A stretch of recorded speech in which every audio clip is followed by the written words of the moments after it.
ब्रह्मोस के लिए अभी मीटिंग चल रही है। BrahMos is the supersonic cruise missile है। What is mean by the supersonic cruise missile?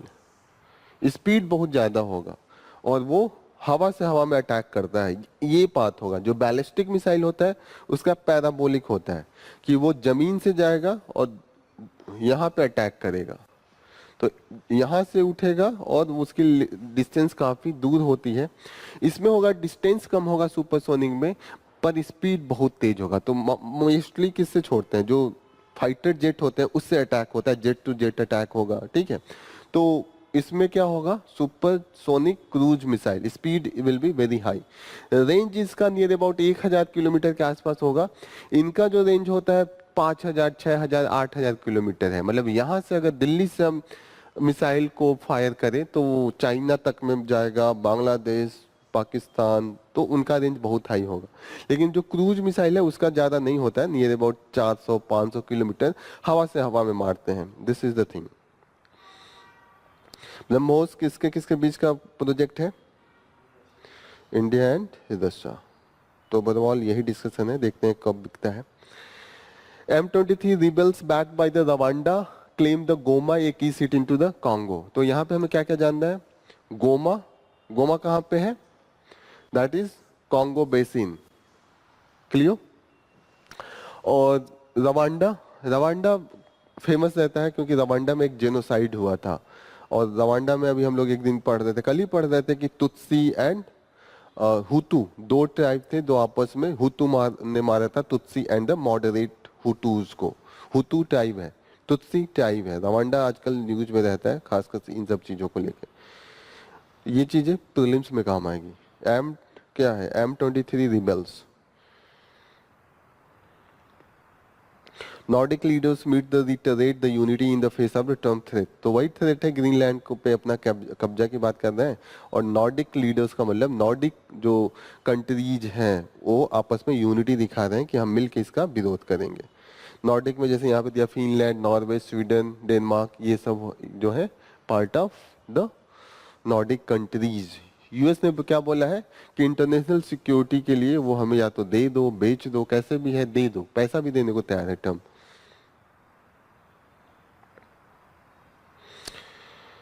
Next जो हम अब एंट्री मारेंगे जीएस पेपर 3 में, GS paper 2 complete. Okay, GS paper 3 में जो पहला है कि union budget as the turning point to the climate action. तो यहाँ पे बात हो रही है कि जो यूनियन बजट है, जो हमारा क्लाइमेट एक्शन है, उसके स्पेसिफिक भी हम फंडिंग कर सकते हैं। क्योंकि हमें क्लाइमेट अगर चेंज से लड़ना है तो पैसे भी तो चाहिए। क्योंकि पैसे इसलिए चाहिए क्योंकि हमें कोल पावर प्लांट से रिन्यूएबल पावर प्लांट पे जाना है। हम जो टेक्नोलॉजी है और इफिशिएंट करना है। जैसे कि आपका जो बसें चलती हैं, अगर क्रूड ऑयल से चलती हैं, अगर वो पेट्रोल से चलती हैं, डीजल से चलती हैं, तो वहां पे क्या होगा? एमिशन ज्यादा होगा। इन द केस आपको क्या जाना पड़ेगा? आपको इलेक्ट्रिक वाले में जाना पड़ेगा ताकि एमिशन कम हो, या ग्रीन हाइड्रोजन प्रोडक्शन होगा। ग्रीन हाइड्रोजन की जो टेक्नोलॉजी है वो हाई है। आप कहीं पे भी जाएंगे, अगर इम्प्रूवमेंट करते हैं इफिशिएंसी तभी आएगी। मानिए कोई फैक्ट्री ही है, चीनी की फैक्ट्री है, तो वहां पे जो मशीन है पुराने हैं तो क्या होंगे? उनसे जो एमिशन होगा ज्यादा होगा। अगर आप मॉडर्न लाएंगे तो उसमें जो होगा एमिशन कम हो जाएगा। Take the example of ACs, जो एसी अभी आ रहे हैं पहले की तुलना में एमिशन कम हो गया है। तो वो कैसे होगा? टेक्नोलॉजी होगा।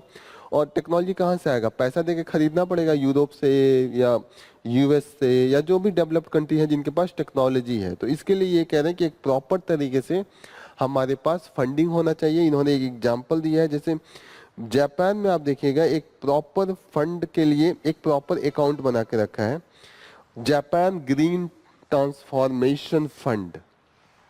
तो जापान का जो बजट होता है, इस फंड के लिए एक कुछ पोर्शन पैसे निकाल के दे देते हैं। जैसे बजट है ना, बजट में पूरा हिसाब किताब साल का होता है कि एक साल में कहाँ कहाँ खर्चा करेंगे। जैसे घर में हमारा बजट बनता है ना कि इतना पैसा शादी में होगा, इतना पैसा आपके पढ़ाई में होगा, इतना पैसा खाना पीने में होगा, इतने पैसे में कपड़े खरीदे जाएंगे, होता है बजट।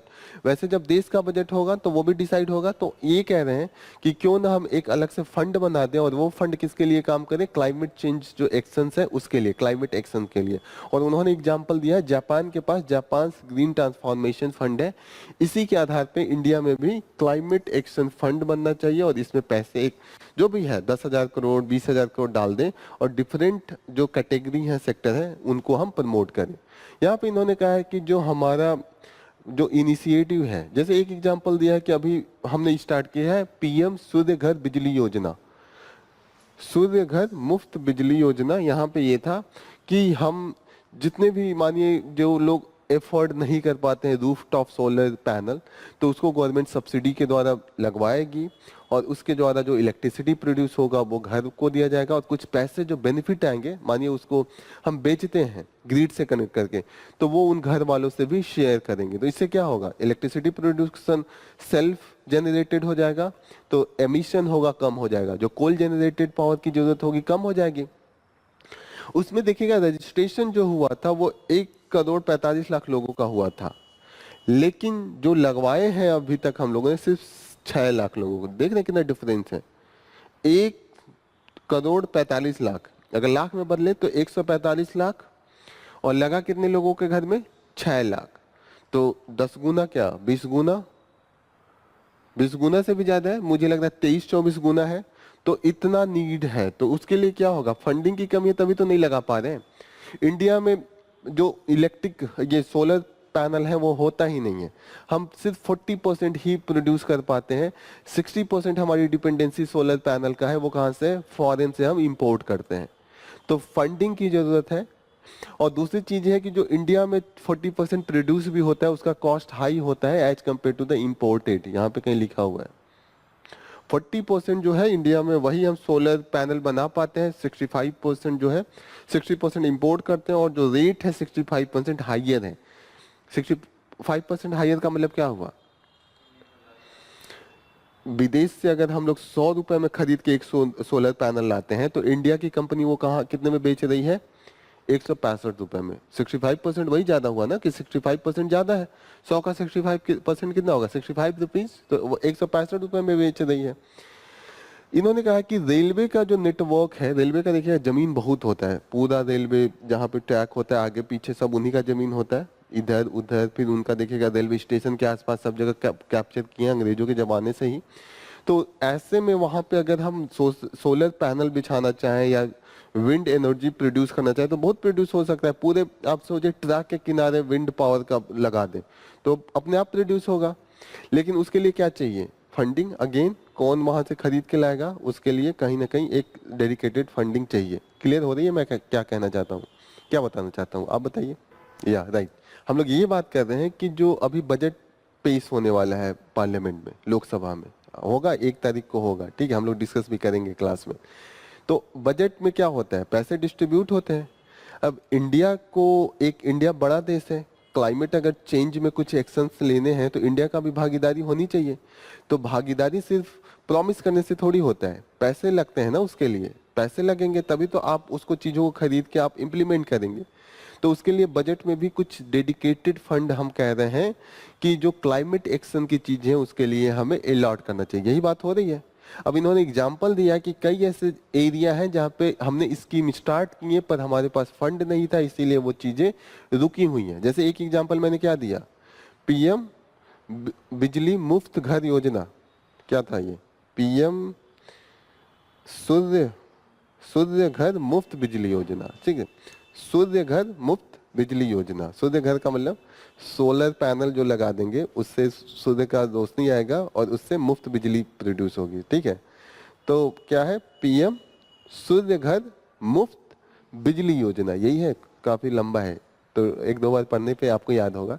तो यहाँ पे हमने कहा कि हमने स्कीम निकाला, लोगों ने रजिस्टर्ड भी कराया, लेकिन रजिस्टर कराने के बाद गवर्नमेंट के पास इतनी कैपेसिटी नहीं है कि उतने लोगों के घर पे वो सोलर पैनल लगवा सकें। सोलर पैनल खरीद के लाना पड़ेगा बाहर से, क्योंकि इंडिया की कैपेसिटी है वो 40% है जो नीड है। जो 100 सोलर पैनल बना रहे हैं हम, तो 100 में से सिर्फ 60 इंडिया में बन रहा है, 60 हमें बाहर से मंगाना पड़ रहा है, मतलब कैपेसिटी यहाँ की कम है। दूसरी बात यह है कि कॉस्ट भी ज़्यादा है, कॉस्ट ज़्यादा है क्योंकि टेक्नोलॉजी नहीं है, मैक्सिमम जो उसके पुर्जे लगेंगे, चिप लगेंगे, वो कहाँ से आएंगे, बाहर से, हमारे पास कमी है। तो इसीलिए इन्होंने कहा है कि अगर फंड हम दे दें तो फंड से क्या होगा, रिसर्च होगा, तो जो हमारा टेक्नोलॉजी है वो भी तो बढ़ेगा। क्लियर हो रही है ये चीजें। दूसरा इन्होंने कहा कि जैसे यूरोप ने अभी प्रपोज किया है कि वो आने वाले टाइम में 2025, 26, 27 में ये लोग carbon border adjustment mechanism start करने वाले हैं यूरोप में। इसके बारे में कभी सुना है? Carbon adjustment mechanism, carbon border adjustment mechanism, what is this? Carbon border adjustment mechanism, इसमें यह है कि यूरोप एक देश है, एशिया भी एक देश है, यहाँ पे अफ्रीका एक देश है, यहाँ पे साउथ अमेरिका और नॉर्थ अमेरिका ये भी देश है। मानी यहाँ से कुछ सामान यहाँ पे जाता है, बॉर्डर क्रॉस करके जाता है, ठीक है। मानी यूरोप है, यूरोप बहुत ही सिंसियर है अपने देश में, वो ऐसी चीजें नहीं प्रमोट करता है जिससे कि एमिशन ज्यादा हो। तो वो सारे कंपनी पे कुछ रूल रेगुलेशन बना के रखा है कि आपको कार्बन, अगर आप 1 टन अगर कुछ प्रोड्यूस कर रहे हैं तो कार्बन सिर्फ आपका 10 किलो ही प्रोड्यूस होना चाहिए, ऐसा रूल बना के रखा है। तो अपने कंपनियों को जाके फाइन लगाता है, कंपनियों को क्या करना पड़ता है, उसके लिए मशीन खरीद के लगाना पड़ता है ताकि कार्बन एमिशन कम करे। तो यहाँ की कंपनियां का कॉस्ट बढ़ गया, उनके प्रोडक्ट का रेट बढ़ गया। अमान ये देश है, इनको कोई मतलब नहीं है, ये सिर्फ मुंह से बोलते हैं कि हम कार्बन वर्बन कम करेंगे, लेकिन अपने कंपनियों को कहने जैसे प्रोड्यूस करना है कैसे भी, तुम लकड़ी जला के, लकड़ी के चूल्हे पे भी अपना जला के बना लो ब्रेड या कुछ भी, तो हमें कोई मतलब नहीं है। तो यहाँ पे क्या है, टेक्नोलॉजी कम चाहिए, टेक्नोलॉजी कम चाहिए तो जो प्रोडक्शन कम कॉस्ट है वो कम हो जाएगा क्योंकि इनको खरीदना नहीं है मशीन, तो ये नॉर्मल ही किसी मैनुअल तरीके से बनवा लेंगे। अब वो यहाँ पे लेके जाएंगे तो इनका जो प्रोडक्ट का कॉस्ट होगा बनने में इनकी तुलना में कम आएगा, लेकिन जो इनके प्रोडक्ट के बनाने में एमिशन है वो ज्यादा आएगा। तो अब ये कह रहे हैं कि अब यूरोप क्या करेगा, इससे हमारी कंपनियों को घाटा लग रहा है या पूरे देश को घाटा लग रहा है। तो ऐसे में हम क्या करेंगे कि बाहर से जो अगर प्रोडक्ट आ रहा है और उन्होंने ज्यादा एमिट किया है कार्बन, तो उस एमिशन को कम करने में जो हमारी कंपनियों ने पैसे लगाए थे टेक्नोलॉजी खरीदने में, उतना अमाउंट हम आप पे टैक्स लगा देंगे, ताकि एक तो जो हमारे कंपनियों को ये डिस्करेज होता है कि ऐसे वो देखेंगे ना बाहर वाले लोग बिना उसके ला रहे हैं तो इनको डिस्करेजमेंट होगा ना, तो इनको लगेगा कि हम कर रहे हैं सही कर रहे हैं, क्योंकि बाहर से जो आ रहा है उसको टैक्स लगा के हम बराबर कर रहे हैं, तो कंपटीशन एक हो जाएगा। दूसरी चीज हो जाएगा कि हम फॉरेन कंट्रीज में भी जो एमिशन है उसको कम करने का एक तरीके से मैसेज देंगे। क्लियर हो रही है? तो यूरोप का यही प्रपोजल है, लेकिन इंडिया जैसे जो डेवलपिंग कंट्री वो कह रहे हैं भाई हमारे पास टेक्नोलॉजी नहीं है, वैसे ही गरीबी इतनी ज्यादा है, प्रोडक्शन कॉस्ट, ऐसे ही यहाँ पे कंपनी खोलना मुश्किल है क्योंकि ओवरऑल लोगों के पास इन्वेस्टमेंट नहीं है, और आप ऑलरेडी अगर इस तरीके का टैक्स लगाएंगे तो हमारा प्रोडक्ट और नहीं बिकेगा। ऑलरेडी हमारा जो है, क्योंकि टेक्नोलॉजी नहीं है तो हम मैनुअल रूप से प्रोड्यूस करते हैं, मैनुअल रूप से जब प्रोड्यूस करता है तो उसका जो प्रोडक्टिविटी है कम हो जाती है, होती है ना। जैसे आप किसी कपड़ा जाके सिलाइए तो दर्जी को पूरा दिन लग जाएगा, लेकिन मशीन फटाफट काटता है, एक साथ 10 मॉडल काटेगा, फटाफट स्टिचिंग होती है मशीन से। तो प्रोडक्टिविटी किसकी ज्यादा? मशीन, टेक्नोलॉजी की, इंसान की कम है। तो वही यहाँ पे बात हो रही है। क्लियर हो रही है? दोनों चीजें हैं, तो हमारी मजबूरी भी है, लेकिन उनका कहना है कि हम क्लाइमेट जो एक्शन है, क्लाइमेट चेंज जो इम्पैक्ट कर रहा है उससे घाटा है, तो वो सब हम प्रमोट करना चाहते हैं, तो उनका ये स्टैंड है। तो ये कह रहे हैं कि अगर इस तरीके का इंडिया में फंडिंग होता है तो अपने जो हमारे माइक्रो स्मॉल मीडियम इंटरप्राइजेज हैं, जो छोटी छोटी कंपनियां हैं, गवर्नमेंट उनको सब्सिडी देगा और वो एफिशिएंट टेक्नोलॉजी लाएंगे, तो उससे क्या होगा कि बेटर हम प्रोडक्शन मॉडल इनके लिए भी दे सकते हैं, कहीं ना कहीं इनको भी तो फायदा होगा, प्रोडक्टिविटी बढ़ेगी। क्लियर हो रही है? तो वो कह रहे हैं इसलिए ये फंडिंग क्लाइमेट एक्शन फंड की जरूरत है। तो इन्होंने सिर्फ सजेशन दिया है कि क्या क्या हम कर सकते हैं। क्लियर? आगे इन्होंने ही दिया है, आगे दिया है कि हम चाहते हैं कि जो साइकिलिंग सर्कुलर इकोनॉमी है इसको हम प्रमोट करें। What is mean by the circular economy? Circular economy का क्या मतलब होता है?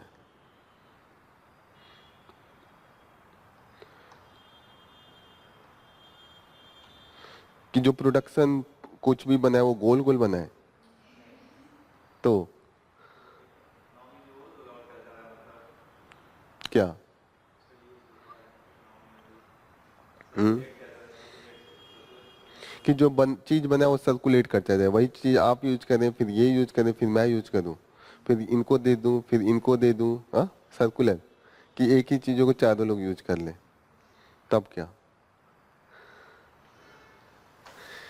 सर्कुलर इकोनॉमी का मतलब हुआ कि मानिए ये फैन बना, ठीक है, तो फैन का मोटर जल गया, तो हम क्या करें, पूरा फैन फेंकने की जगह पे कुछ ऐसा हो कि किसी कंपनी वाला फिर इसको वापस लेके जाए, जो मोटर है उसको बदल के कुछ नया लगा दे या रिपेयर कर दे, फेंके नहीं मोटर को, बस रिपेयर करे, और क्या करे, इसी को खूब बढ़िया से पॉलिश वॉलिश करके चमका दे, वापस इसको भेज दे। तो इससे क्या होगा, जो हमारा कूड़ा करकट में जा रहा है, जो वेस्ट हो रहा है, इतना फैन की जगह पे थोड़ा सा हल्का सा कुछ कॉइल निकलेगा, कॉइल ही निकलेगा। लेकिन पूरा फैन मैं फेंक दूं तो एक वेस्ट के रूप में इतना बड़ा चीज प्रोड्यूस हो रहा है, इसके फैन, इनके जो फ्रेम है, इसका जो बेस है, सब तो गया, और सब कहीं ना कहीं डिग्रेडेबल नहीं है, इन्वायरमेंट को कहीं ना कहीं पोल्यूट करेंगे। तो सर्कुलर इकोनॉमी ऐसा कॉन्सेप्ट है कि उसका ये मेन कॉन्सेप्ट है कि चीजों को रिसाइकिल किया जाए, टोटली डिस्कार्ड नहीं किया जाए, टोटली फेंका नहीं जाए। और इसके लिए क्या होगा, रिसाइकलिंग किया जाए, कि ये पेन अगर खराब होता है तो इसमें जो जो चीज है वो बना दी जाए, फिर इसको अच्छी पॉलिश की जाए, अच्छा मार्किंग करके वापस दे दिया जाए, तो मिनिमम मैक्सिमम चीजें इसकी यूज हो। जैसे लैपटॉप खराब हुआ तो लैपटॉप में कुछ पार्ट खराब हुए होंगे ना, कुछ तो पार्ट यूजेबल होंगे, तो मैक्सिमम जो यूजेबल चीजें हैं उसको यूज किया जाए और मिनिमम चीजों को फेंका जाए। तो क्या होगा, सर्कुलर होगा कि सामान गया, यूज हुआ, फिर चीजें खराब हुई तो मैंने फेंका नहीं, वापस कंपनी ले गई और कंपनी फिर उसको रिफर्बिश रिसाइकिल करके वापस भेज दिया, तो फिर से मैं यूज किया। तो इससे क्या होगा, जैसे बॉटल है, बॉटल को फेंकने से अच्छा दोबारा वो कंपनी ले ले, तो वो प्लास्टिक कम यूज होगा ना, प्लास्टिक बिना यूज किए फिर से हम बना देंगे, वापस इसको पिघलाए और जो भी टेक्नोलॉजी लगा के ये दोबारा क्रिएट कर दें, तो बार बार मुझे प्लास्टिक प्रोडक्शन नहीं करना पड़ेगा। तो इससे क्या फायदा होगा, एक तो होगा कि डिग्रेडेशन वेस्ट जो होगा वो कम क्रिएट होगा, पोल्यूशन कम होगा। तीसरी चीज है कि इकोनॉमी को भी फायदा है, जो प्रोडक्शन कॉस्ट है घट जाएगा,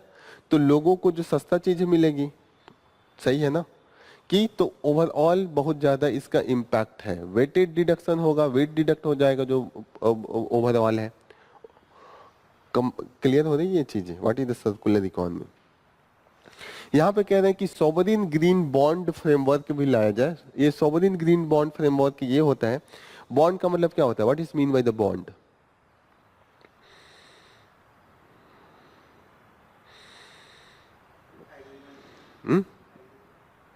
हाँ एग्रीमेंट ही है, किस तरीके का एग्रीमेंट है बताइए। डिसकंटिन्यूटी क्लास होने के कारण बता नहीं पा रही हो, इसका मतलब पढ़ाई अब रेगुलर अच्छा नहीं चल रहा है, आप बताइए। सिंपल सी बात है, जैसे इन्होंने कहा एग्रीमेंट है, जैसे मैं कोई कंपनी हूं, तो एक तरीके का आप लोग पढ़ते होंगे ना, शेयर खरीदना, स्टॉक खरीदना, उसी तरीके का एक बॉन्ड भी होता है। कि मैं मानिए कि कोई कंपनी स्टार्ट कर रहा हूं, तो मैं एक पेपर पे लिख के दूं कि अगर आप मुझे 2 लाख रुपए देते हैं तो 2 साल बाद मैं आपको 2.5 लाख रुपए दूंगा। तो हो गया ना कि वो पैसे का मैं यूज करूंगा। और ग्रीन, ये नॉर्मल बॉन्ड होगा, कोई भी बॉन्ड इसी तरीके का होगा। ग्रीन बॉन्ड ये कहेगा कि मैं जो ऐसा इनिशिएटिव स्टार्ट कर रहा हूँ जो टोटली जो है वो इन्वायरमेंटल फ्रेंडली टेक्नोलॉजी को यूज करके बनाया जा रहा है। जैसे मैं कोई भी चीज ऐसा नहीं यूज करूंगा जिससे कि इन्वायरमेंट का निगेटिव इम्पैक्ट हो। तो कुछ जो इन्वायरमेंटल जो एक्टिविस्ट होंगे, जो इन्वायरमेंट लविंग पीपल होंगे, तो वो क्या करेंगे, वो उस बॉन्ड को ज्यादा प्रेफरेंस देंगे। तो इसीलिए इस बॉन्ड को ग्रीन बॉन्ड कहा जाता है।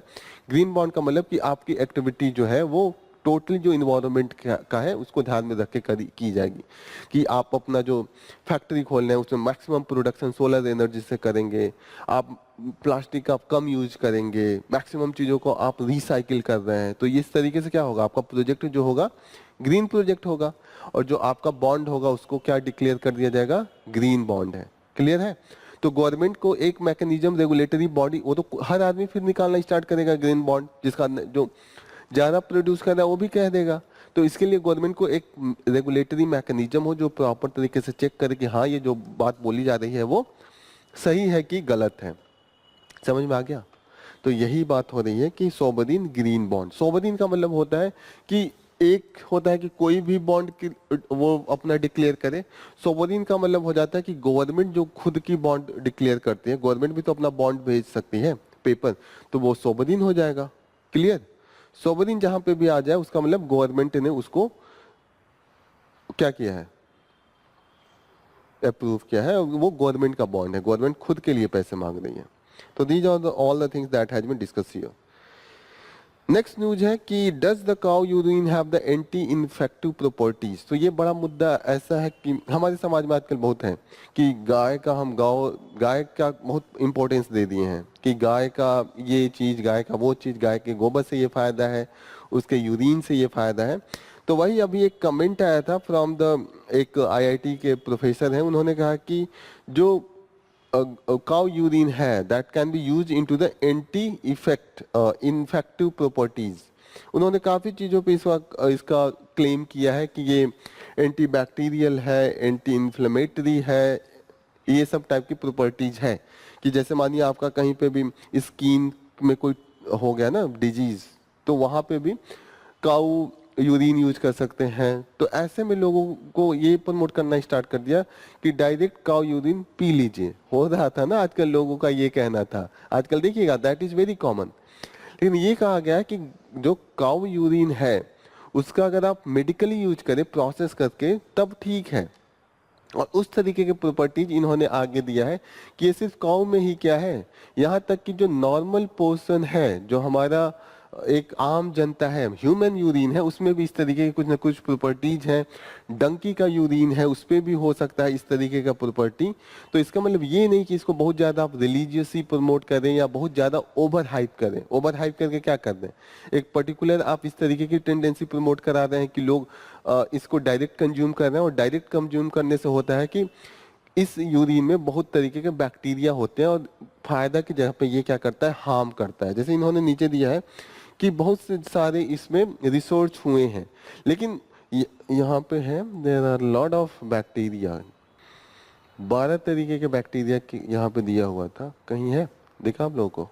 14 types of the harmful bacteria including एसिडिकिया कोली, इस तरीके का है। तो यहाँ पे ये कह रहे हैं कि यहाँ से ज्यादा बीमारी सॉल्व होने की जगह पे बीमारी हो सकती है अगर जिस तरीके से अगर अनसाइंटिफिक रूप से प्रमोट किया जाता है, सिर्फ आप फेथ एंड बिलीफ के नाम पे प्रमोट कर रहे हैं।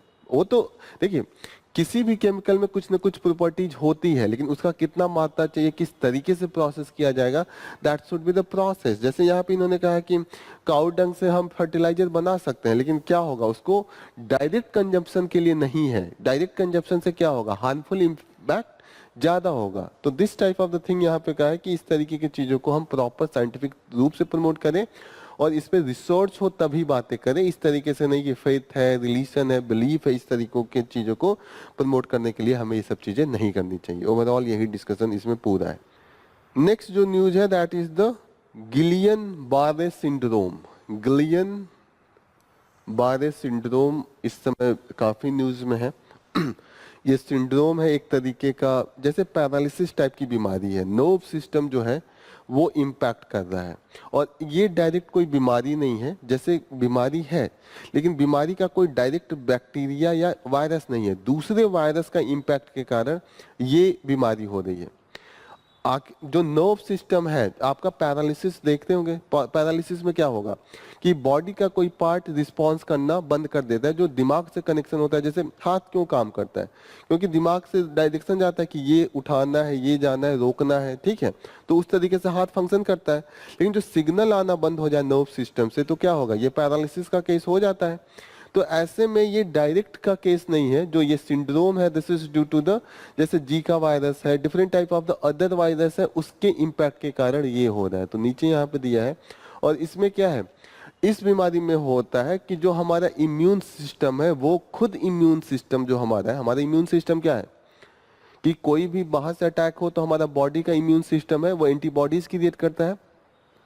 कभी कभी ये होता है कि जो हमारा इम्यून सिस्टम है वो अपने ही बॉडी के जो अच्छे सिग्नल्स होते हैं उनको मारना स्टार्ट करता है।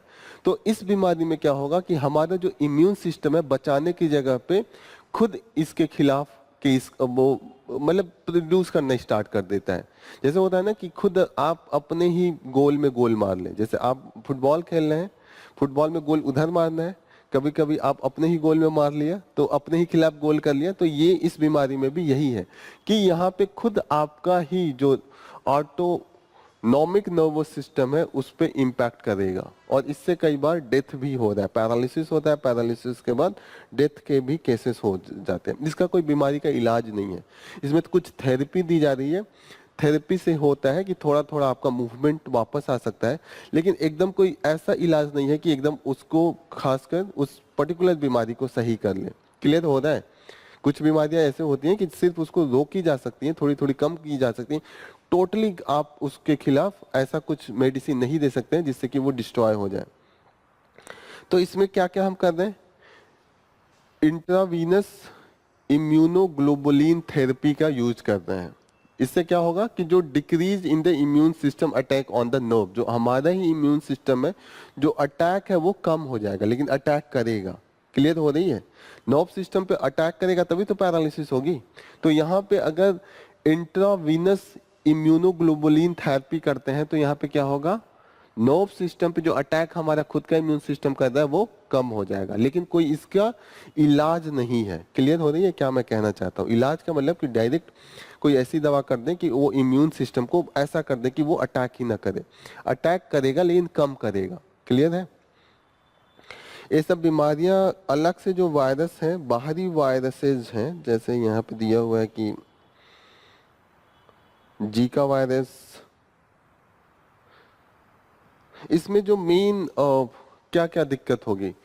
Tingling and weakness in the feet, legs, spreading of the upper body and arms, और फेस तक में ये हो सकती है। ठीक है? जो वायरस जिसके कारण ये अटैक हो रहा है दैट आर द, जैसे एक वायरस जीका वायरस मैं बोल रहा था, जो दूसरे वायरस है Epstein Barr virus and cytomegalovirus, cytomegalovirus, ये सब वायरस हैं जिनके कारण यहाँ पे इस तरीके का सिंड्रोम क्रिएट हो रहा है। खुद का सिंड्रोम कोई बैक्टीरिया या वायरस नहीं है, ये सब दूसरे वायरस हैं, इनके कारण दूसरी बीमारी होती है। अगर ये बीमारी हो गई तो ये वायरस आपका जो नर्व सिस्टम है उसको भी इस तरीके से इम्पैक्ट करेंगे कि आपका इम्यून सिस्टम है वो नर्व सिस्टम को कहीं ना कहीं डिस्ट्रॉय करने की कोशिश करेगा। समझ में आ रहा है? What is this? The name of this is the Guillain Barre syndrome, गुलियन Barre syndrome. Clear?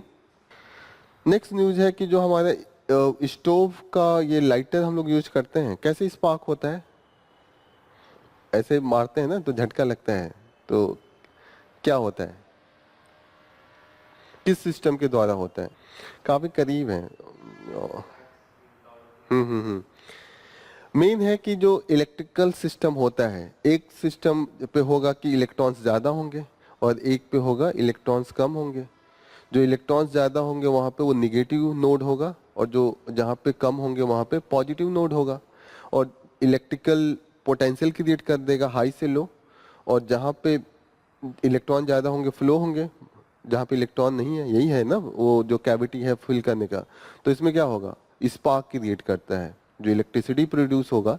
जैसे आप देखिएगा कि बादल गरजते हुए देखा है, थंडर, थंडर स्टॉर्म, तो उसमें भी तो यही है कि डिफरेंस क्रिएट होता है जब चार्ज पार्टिकल सर्कुलेट करती है तो वहाँ में बिजली कड़कता हुआ। ऐसे ही भी लाइटर जलाइएगा तो बिजली के टाइप का होता है, बहुत स्मॉल अमाउंट में होता है, बट एक तरीके का वो थंडर ही हम क्रिएट करते हैं। तो यही सिस्टम होता है कि एनोड एंड कैथोड वाला सिस्टम क्रिएट होगा और उसके थ्रू क्या होगा, चार्जेस फ्लो होंगे। Teesta, where is the Teesta dam? Sikkim. Teesta बहुत न्यूज में है, किसको लेके न्यूज में है रहता है? याद आ रहा है लग रहा है आपको पुराने न्यूज पेपर है। तिस्ता बांग्लादेश को लेके शेयरिंग रिवर वाटर, ठीक है? तो वहां पे अभी एक तिस्ता डैम बनाया गया था, वो पूरा का पूरा डैम ही डिस्ट्रॉय हो गया है ड्यू टू द जो वहां पे ये होता है लेक, ग्लेशियर लेक बोस्ट होता है ना। ग्लेशियर लेक, लेक का कभी नाम सुना है? What is the glacier lake? What is the glacier lake? माने ये पहाड़ एरिया है, यहाँ पे केवल बर्फ ही बर्फ है इस एरिया में, ठीक है। अब बर्फ के कारण क्या हुआ कि यहाँ पे कुछ स्ट्रक्चर ऐसे बन गया, हो गया ना बर्फ यहाँ पे कुछ ऐसे, और यहाँ पे जो पानी पिघल रहा है यहाँ इकट्ठा हो गया, खूब लेक बन गया। और कभी भी ये बर्फ का जो ये ब्लॉकेज है, अगर एक किसी चट्टान से टकरा के टूट गया तो ये जो पानी है एक एक यहाँ पे फ्लो होगा। अब मानिए यहाँ पे कोई गांव है, कोई डैम है, कुछ यहाँ नीचे बसा हुआ है, तो इसका क्या हाल होगा? पहले तो नॉर्मल होगा, एक एक जब पूरा का पूरा लेक का पानी आएगा तो पूरा का पूरा लेके जाता है अपने साथ, पूरा गांव हो डैम हो। जो ग्लेशियर लेक बोस्ट में यही होता है कि एक लेक होता है, वो ग्लेशियर के थ्रू, ग्लेशियर का जो बर्फ होता है उसके थ्रू लेक बन जाता है। लेकिन अगर लेक का ये पार्ट जहाँ पे पानी रुका हुआ कैसे भी टूटे तो पूरा का पूरा नीचे फ्लो जो होगा बहुत ह्यूज क्वांटिटी में होगा, और नीचे जो भी कंस्ट्रक्शन पार्ट होगा, जो भी अगर गांव बसा है, शहर बसा है, सब के सब को बहा के वो साथ ले जाएगा। तो वो डैम नीचे बना था, ऊपर लेक क्रिएट हो गया था, एकाएक यहाँ से चट्टान से टूटा और नीचे का नीचे जो तीस्ता डैम था सब के सब बह गया है, वही है। तो वही है कि इसको लेके बात हो रहा है कि जो हम ग्लेशियर लेक्स बन रहे हैं उसका गवर्नमेंट के पास डेटा होना चाहिए, उसके रास्ते में या तो हम कुछ इंफ्रास्ट्रक्चर क्रिएट ही ना करें, और बाई द वे अगर नीचे इंफ्रास्ट्रक्चर कोई है तो उस जो ग्लेशियर लेक है उसके पानी का बहाव का कोई दूसरा रास्ता निकाले कि धीरे धीरे निकल जाए, कि फ्यूचर में ऐसा चांस ना हो कि एक टूटे और नीचे सबको लेके बहाव के ले जाए। होता है ना कि आपके पास कुछ अल्टरनेटिव होना चाहिए। धीरे धीरे अगर आप वहां से पानी निकाल देंगे तो नहीं होगा। जैसे मैंने ऊपर टंकी है, 10,000 लीटर पानी है, एकाएक बर्स्ट हुआ तो पूरा का पूरा नीचे हम लोग खड़े हैं भीग जाएंगे, पूरा भरेगा। लेकिन धीरे धीरे किनारे से एक मैं पाइप लगा के निकाल दूं तो वो धीरे धीरे निकलता रहेगा, तो एक उसके बर्स्ट होने के चांसेस नहीं रहते हैं। तो गवर्नमेंट के पास ये डेटा नहीं होता कि कहाँ कहाँ लीक बना है, तो अभी तो हम सैटेलाइट से पता लगा सकते हैं ना कि इधर इधर है, क्योंकि वो पहाड़ के ऊपर होता है, उतने दूर पे कोई जा ही नहीं पाता है। कभी कभी टूरिस्ट जाते हैं, उनको भी घूम घूम के चले आते हैं, कभी कभी लोग वहां तक पहुंच ही नहीं पाते हैं। अरे आप जाते भी हैं हिमालय पे तो हर एरिया में थोड़ी जाते हैं आप, कोई फेमस जगह होता है कि मनाली गए, लेकिन हर जगह रास्ते में जो हिमालय के और भी पर्वत होते हैं सब पे कूद कूद के थोड़ी कोई जाता है, वो तो खाली खाली रहता है। और मानिए वहां बन के और नीचे गाँव है तो वहां पे है निगेटिव, वहां पे है खतरा। तो इस खतरे को कम करने के लिए बात हो रही है कि हम क्या कर सकते हैं, डेटा इकट्ठा करें कि कहाँ कहाँ पे इस टाइप के ग्लेशियर्स हैं। Next news is the astronomers spot ferocious wind on the alien planet. Ferocious wind, earth पे सबसे फेरोसियस विंड क्या है? कुछ ज्योग्राफी में पढ़ा होगा, बहुत तेज हवाएं चलती हैं। कहाँ पे हवाएं बहुत तेज चलती हैं? जेट स्ट्रीम का नाम सुना है, पढ़ाया होगा कि 8 किलोमीटर ऊपर पृथ्वी की सतह से एक सर्कुल नुमा है, उसमें इतनी तेज बहती हैं कि ये जो हमारे बुलेट ट्रेन है उससे भी तेज बहती हैं। स्पीड जो होता है 400 किलोमीटर 500 किलोमीटर है। जब हमारा मानसून आता है उसके पहले वो शिफ्ट होते हैं तभी मानसून आता है, ये सब पढ़ा होगा। तो ये जो क्या होते हैं जेट स्ट्रीम है, तो अर्थ पे माना जाता है कि सबसे ज्यादा जो तीव्र गति की हवाएं होती हैं वो जेट स्ट्रीम होती है। आप इमेजिन कर सकते हैं कि 400-500 किलोमीटर पर आवर, जो हम लोग अभी बाइक 100 पे चलाते हैं तो धूम धूम बनने लगता है, होता है ना वो 100-150। ये जो बुलेट ट्रेन होती है 200-250-300 की स्पीड होती है, तो सोचिए कि उससे भी 2 गुना की स्पीड से हवा चल रही है, तो क्या हालत होगा? उसमें जो आएगा वो गायब होगा। लेकिन नॉर्मली वो ऊपर है, जेट स्ट्रीम में जब एरोप्लेन फंस जाता है तो उसी के साथ वो उड़ा के लेके जाता है, ठीक है, उससे आना मुश्किल होता है। तो हमें लगता था कि सबसे ज्यादा जो स्पीडी फेरोसियस विंड है ये है, लेकिन ऐसा नहीं है। नेपट्टून पे इससे भी तेज हवाएं चलती हैं और वहां पे 2000 किलोमीटर पर आवर के स्पीड से चलती हैं, वहां का जो एटमॉस्फेयर है। तो नेपट्टून जो है हमारा सोलर सिस्टम, वहां पे सबसे तेज हवा का जो हमारा सिस्टम है वो है। क्लियर हो रहा है? सोलर सिस्टम में जेट स्ट्रीम नहीं है, नेपट्टून का जो सिस्टम है वो है। हमारा जो जेट स्ट्रीम है अर्थ वाला वो 400 के आसपास है, 400, 450, 500, 300 ये रहता है। लेकिन अभी हमें पता चला है कि एक प्लेनेट बहुत दूर है, लेकिन वो हमारा मिल्की वे में ही है। मिल्की वे क्या है? गैलेक्सी जिसमें हम लोग जी रहे हैं, ऐसे ऐसे लाखों गैलेक्सी हैं, एक गैलेक्सी हमारा है, ठीक है। गैलेक्सी के अंदर में बहुत से सन होते हैं, ठीक है ना, और हमारा सोलर सिस्टम है। समझ में आ रहा है कि नहीं? ये सब पढ़ा होगा। अर्थ है और सोलर सिस्टम है, सोलर सिस्टम गैलेक्सी सिस्टम में होता है, ठीक है। तो जो हमारा मिल्की वे है उसमें एक जगह है, एक प्लेनेट का नाम है वास्प 127b, और यहाँ पे जो हवाएं चल रही हैं वो 33,000 किलोमीटर पर आवर की स्पीड से चल रही हैं। Can you imagine? 33,000 किलोमीटर, हजार में बात हो रही है, वो भी 33,000। यहाँ पे 100 की स्पीड बहुत बड़ी मानी जाती है, ये 33,000 है। तो कहाँ पे मिला है? वो माना जाता है कि अभी तक का जो नॉन विंड सिस्टम है, सबसे ज्यादा खतरनाक हवाएं वास्प 127 में। तो ये प्रीलिम से पूछ सकता है कि वास्प 127b न्यूज में था, किस लिए न्यूज में था? क्योंकि एक प्लैनेट है, पहले पूछेगा क्या है, तो एक तो प्लैनेट है, ठीक है।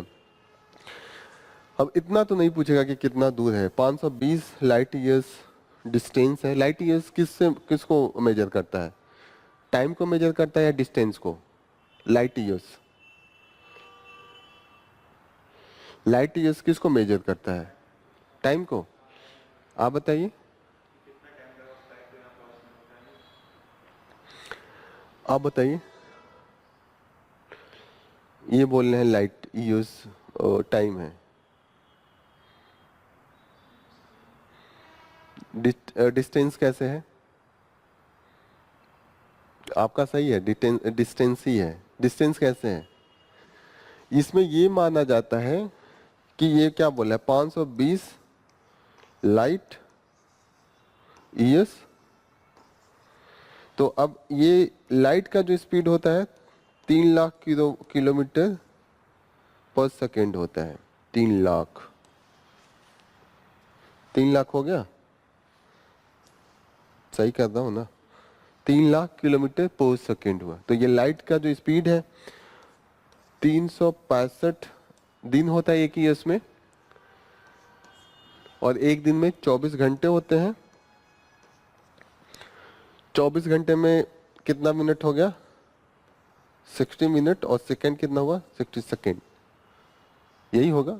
तो ये जो आएगा वो डिस्टेंस आएगा, ठीक है, कि 420 लाइट ईयर्स, उतने देर में जो लाइट है वो कितना दूर ट्रेवल करेगा, ये डिस्टेंस है। एक सेकंड में वो 3 लाख करता है। 365 ईयर्स, ईयर्स को हमने साल में बदला, फिर उसको महीने में, डेज में बदला, डेज के बाद हमने उसको घंटे में बदला, घंटे के बाद सेकंड में मिनट में बदला, मिनट के बाद हमने सेकंड में बदला। तो ये बहुत करोड़ों में आएगा, ठीक है। तो इसीलिए हम करोड़ लिख नहीं सकते, तो शॉर्ट में लिखना है तो लाइट ईयर्स। तो ये लाइट ईयर्स क्या होता है? This is the distance. Year देखे कई बार हमें लगता है कि टाइम है। Clear? So this news is from हियो। लास्ट न्यूज जो हम लोग पढ़ रहे हैं वो जीएस पेपर 4 से रिलेटेड है, एसए में यूज हो सकता है। जो पहला न्यूज है कि no fresh case for the mysterious illness reported in the Rajouri in the last 3 days. तो हम लोग अभी 1-2 दिन पहले पढ़ रहे थे ना कि एक गांव है जहाँ पे मिस्टीरियसली लोगों का बीमारी हो रहा है, डेथ हो रहा है, कुछ पता नहीं चल पा रहा है। उस गांव को अलग कर दिया गया था, और उस गांव पे हम ये देख रहे थे कि नया केस कितना मिल रहा है। तो अभी 3 दिन से कोई केस नहीं मिला है। तो इस तरीके का यूज आप ऐसे में लिख सकते हैं कि ह्यूमंस हर चीज से बहुत परे है, छोटी छोटी बीमारियों का अभी हमें पता नहीं है। नहीं होता कि फिलोसफिकल आप इससे देख रहे हैं कि ह्यूमन की कैपेसिटी क्या है, हमारा क्या क्या कर सकते हैं। तो हमारा बहुत चीजें अननोन है, जैसे कि ये बीमारी के बारे में अभी हमें कुछ पता ही नहीं है कि क्या है, कैसे है। तो अभी ऑब्जर्व कर रहे हैं, फिर हम धीरे धीरे पता लगाएंगे। तो this is out of the control of human. दूसरा काफी इंटरेस्टिंग न्यूज है कि दारू पी के एक प्रधानाध्यापक हैं, वो झंडा फहरा रहे थे। तो हमारा जो एजुकेशन सिस्टम है, हम जिस तरीके का सोसाइटी बना रहे हैं, अगर आप एग्जाम्पल देना चाहें तो इस तरीके का एग्जाम्पल दे सकते हैं कि व्हाट इज द मतलब status of A citizens, a teacher. और ये तो प्राध्यापक हैं। अभी कुछ दिन पहले प्राध्यापक क्या कर रहे थे? अंडे चोरी कर रहे थे, ठीक है।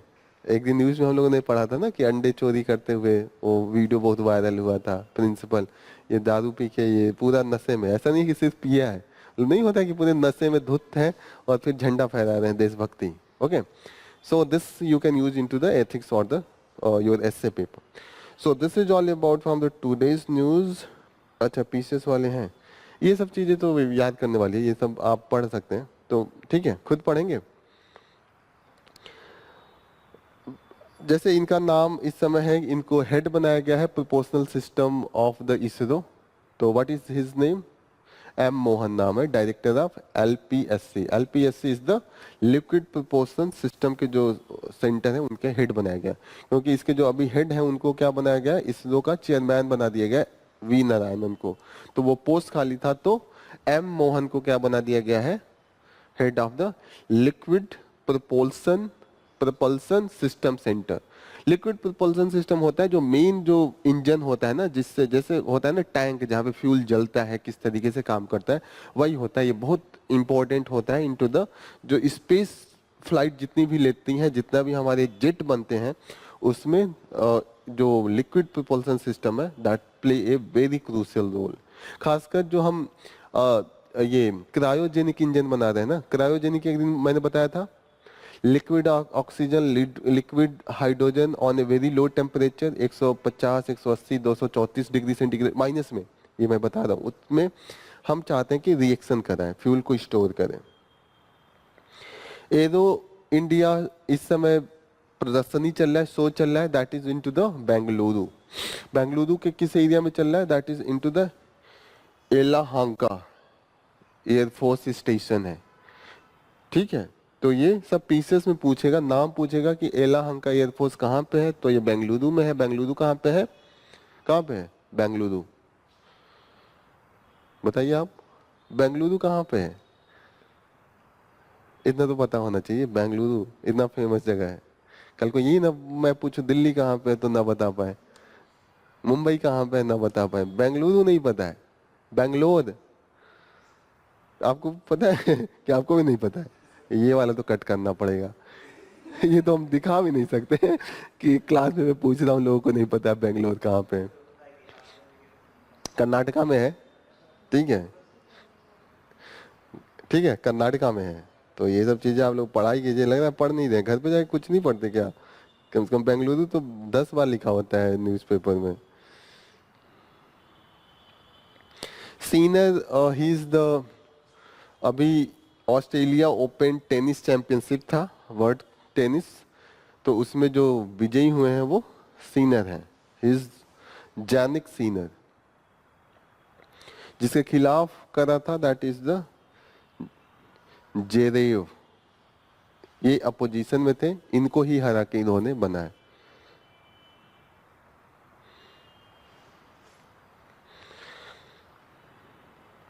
पीसेस में ये सब नाम पूछेगा कि जैनिक सीनर।